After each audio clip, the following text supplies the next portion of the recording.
Je suis heureux de vous présenter cette vidéo consacrée à une introduction sur les opérations arithmétiques en Java.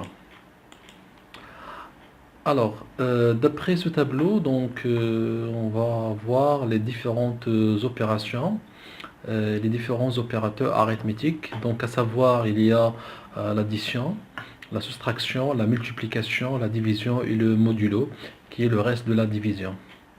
Donc en Java, les opérateurs utilisés pour l'addition, c'est le signe plus, pour la soustraction, c'est le signe moins, pour la multiplication, c'est l'astérix ou bien l'étoile, pour la division, c'est le slash, et pour le modulo, c'est le pourcentage. Voici des expressions qu'on peut utiliser au niveau de Java.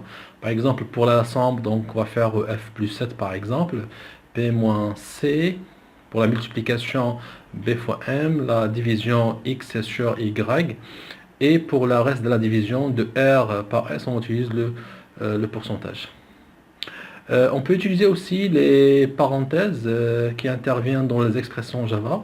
Par exemple, si on veut multiplier la valeur de A fois le résultat de B fois plus C, donc on utilise les parenthèses ici pour résoudre cette expression.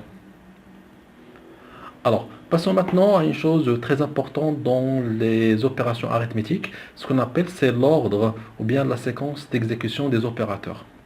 Alors, première règle, alors les opérateurs des expressions contenues dans des parenthèses sont évalués en premier lieu. C'est-à-dire que si vous avez une expression dans laquelle vous avez une opération utilisant les parenthèses, c'est cette opération qui sera évaluée, qui sera exécutée en premier lieu. Ensuite, il va y avoir les autres. Donc les parenthèses sont utilisées pour forcer l'ordre d'évaluation. Alors dans le cas, on a une expression contenant des parenthèses imbriquées. Donc c'est les parenthèses les plus imbriquées, les plus intérieures qui seront évaluées. Alors deuxième règle, dans l'ordre et la séquence d'exécution des opérateurs, ils viennent les opérateurs de multiplication, de division et de modulo qui s'appliquent ensuite. Ça veut dire vous avez une expression contenant par exemple les parenthèses contenant les opérateurs de multiplication. Donc d'abord c'est les parenthèses qui vont être évaluées, ensuite ils viennent l'opérateur de multiplication, de division ou de modulo. Alors si on a une expression contenant que par exemple des opérateurs de multiplication, de division ou de modulo, donc l'évaluation commence à gauche vers la droite. Donc ici il n'y a pas de priorité. Alors, les opérateurs d'addition et de soustraction viennent ensuite, c'est-à-dire après les opérateurs d'addition, de multiplication et de modulo, après bien sûr les parenthèses. Et bien sûr, si vous avez une expression contenant des opérateurs d'addition et soustraction, toujours, il n'y a pas ici de priorité, l'évaluation donc passe de gauche à droite. Alors, pour comprendre, on va prendre un exemple. Alors par exemple, supposons on a l'expression suivante. Alors 4 multiplié, donc c'est le signe astérix, parenthèse 5 plus 2. Alors ici, qu'est-ce qui va se passer dans cette opération? Donc nous avons dit que l'opérateur, et plutôt les parenthèses, c'est elle qui sera évaluée en premier lieu. Donc il va faire 5 plus 2, c'est 7. Ensuite, il va faire la multiplication fois 4. Donc 7 fois 4, c'est 28.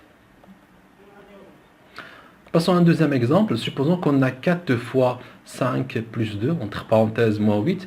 Alors, qu'est-ce qui va se passer? Donc, toujours, ce qui est entre parenthèses sera évalué en premier lieu. Donc, c'est 7, 5 plus 2, c'est 7. Ensuite, on a l'opérateur multiplié, on a l'opérateur soustraction. Donc, la priorité, c'est pour l'opérateur de multiplication. Donc, il va faire 7 fois 4, c'est 28.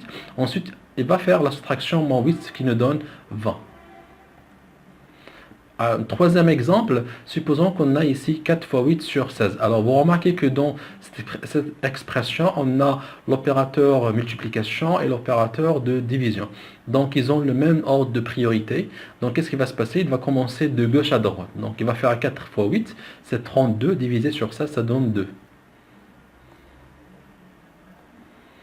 Alors, pour le quatrième exemple, alors on a 4 plus 8 moins 16.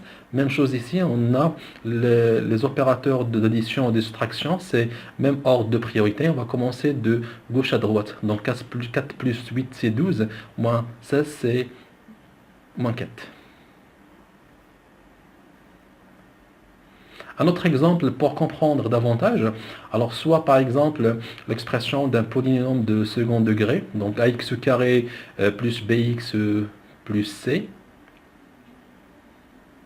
Alors qu'est-ce qui va se passer ici? Alors quel est l'ordre d'évaluation, bien d'exécution? Alors vous remarquez que de gauche à droite, donc on a a fois x plus b fois x plus c. Donc on n'a pas ici les parenthèses, donc on n'a pas ici la priorité pour les parenthèses. Donc on va prendre les signes de multiplication qui est prioritaire par rapport à la somme. Alors la première opération c'est a fois x. Donc ça, ce qu'il va faire. Ensuite, il y a le deuxième opérateur de multiplication. Donc, il va faire fois x. Ensuite, il y a un autre opérateur de multiplication qui est b fois x. Donc, il va faire b fois x.